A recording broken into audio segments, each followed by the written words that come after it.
બાપુ, એક સુંદર મજાનો ધાર્મિક અને ભક્તિમય પ્રસંગ છે અને આ પ્રસંગમાં આજે આપણે વાત કરવી છે જામવાનજીની શક્તિનું વર્ણન. જામવાનજી સતયુગના હતા. સતયુગમાં નિઃસંદેહ યોદ્ધાઓ અને અન્ય યુગોની સરખામણીએ ઘણા વધુ શક્તિશાળી હતા. તેમની ઉત્પત્તિ સિદ્ધિ બ્રહ્માજીમાંથી માનવામાં આવે છે. હવે પરમપિતા બ્રહ્માજીમાંથી જેનો જન્મ થયો હોય તેની શક્તિ વિશે તો માત્ર અનુમાન જ લગાવી શકાય.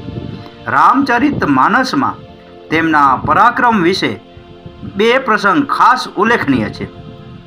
એ બંને પ્રસંગોમાં જામવાનજીનું યુદ્ધ રાવણ અને મેઘનાદ સાથે થયું હતું, જેમાં બંનેને જામવાનજીએ પોતાના પગના પ્રહારથી મૂર્છિત કરી દીધા હતા. મેઘનાદની શક્તિ તો તેમણે પોતાના હાથથી જ પકડીને પાછી ફેરવી દીધી હતી. અત્યંત વૃદ્ધાવસ્થામાં પણ જે રાવણ અને મેઘનાદ જેવા યોદ્ધાઓને પોતાના પ્રહારથી મૂર્છિત કરી શકે તો વિચાર કરો કે તેમની યુવાનીમાં તેમની શક્તિ કેટલી હશે. જ્યારે દ્વાપર યુગ આવ્યો અને જામવાનજી વધુ વૃદ્ધ બની ગયા ત્યારે તેમનું યુદ્ધ ભગવાન શ્રી કૃષ્ણ સાથે થયું હતું. જામવાનજીને પરાજિત કરવા માટે ભગવાન શ્રી કૃષ્ણને એક બે નહીં પરંતુ 28 દિવસ સુધી યુદ્ધ કરવું પડ્યું હતું. સ્વયં ભગવાન કૃષ્ણને જેમને હરાવવા 28 દિવસ લાગ્યા હોય તે પણ વૃદ્ધાવસ્થામાં, તો તેમની યુવાનીની શક્તિ વિશે આપણે માત્ર કલ્પના જ કરી શકીએ. જ્યારે સીતા માતાની શોધ માટે સમુદ્ર લાંઘવાનો વિષય આવ્યો ત્યારે જામવાનજી કહે છે કે હું હવે બહુ વૃદ્ધ થઈ ગયો છું, છતાં પણ આ સમુદ્રમાં હું 90 યોજન સુધી જઈ શકું છું. હનુમાનજી પોતાની યુવાનીમાં 100 યોજનનો છલાંગ લગાવી ગયા હતા. તે સમયે જામવાનજીની આયુ 6 મન્વંતર કહેવાય છે. એક મન્વંતર લગભગ 30 કરોડ 67 લાખ 20,000 વર્ષનો હોય છે, છતાં તેઓ 90 યોજન સુધી જઈ શકે એથી તેમની શક્તિનો અંદાજ આવે છે. આ વાતચીત દરમિયાન તેમણે પોતાની યુવાનીના બળ વિશે બે મહત્વપૂર્ણ પ્રસંગો જણાવ્યા હતા, જે ધ્યાનથી સાંભળવા યોગ્ય છે. એક, સમુદ્ર મંથનનો પ્રસંગ.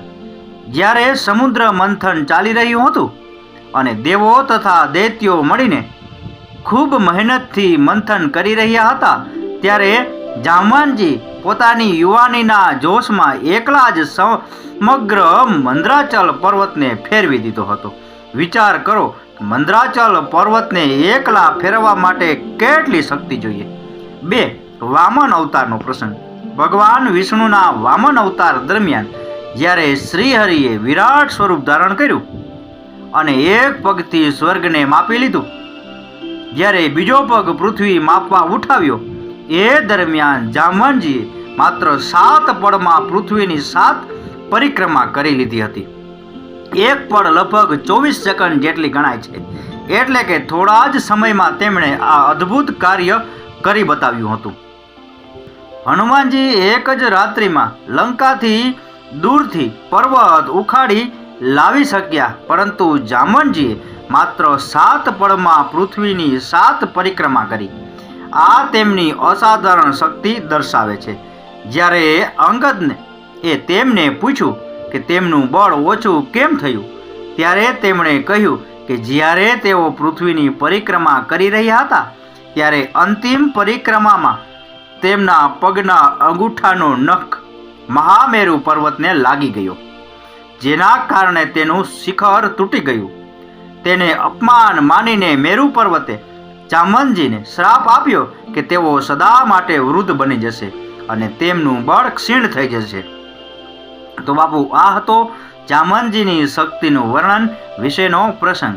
આ પ્રસંગ, આ કથા, આ વાર્તા પૂરેપૂરી સાંભળી એ બદલ આપનો ખૂબ ખૂબ આભાર. આપનો દિવસ શુભ રહે. મહાદેવ હર.